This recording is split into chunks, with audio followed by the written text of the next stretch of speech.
Chaque femme violée, je l'identifie à ma femme. Chaque mère violée, je l'identifie à ma mère.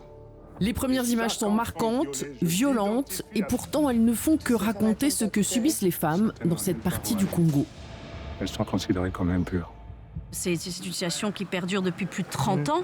Et le docteur Mukwege, quand il a vu le film, qu'il faut savoir que c'est l'homme le plus récompensé au monde, il nous a dit « J'ai reçu tous les prix et je pense qu'aujourd'hui, seule une fiction telle que Muganga peut faire changer les choses, peut amener à un éveil. » Ce que vous avez dit, ça m'a bouleversé. Les deux acteurs principaux ont rencontré les hommes qu'ils incarnent pour comprendre. J'ai dit à Marie-Hélène, écoute, ça ne peut se faire que si je peux le rencontrer, le docteur Mukwege, en personne.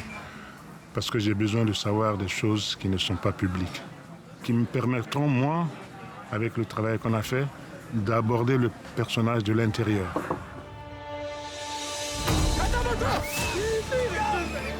Dans un film comme Muganga, les interprètes dépassent le simple jeu d'acteur. Ils sont habités. C'est évidemment des personnages plus grands que nature, donc c'est au-delà de ça. Quand on se met à travailler sur un tel projet, on est aussi pris par le sujet, en fait, évidemment, qui est un sujet qui est beaucoup plus grand que moi, même que nous trois ici, que tout le monde, quoi.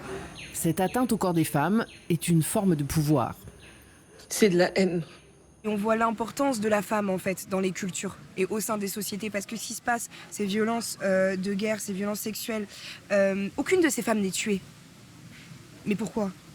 Pour répandre la peur. Pourquoi ils tuent pas ces femmes? Pourquoi ils les laissent en vie? Parce qu'une morte ne parle pas. Un film à voir absolument à partir du 24 septembre.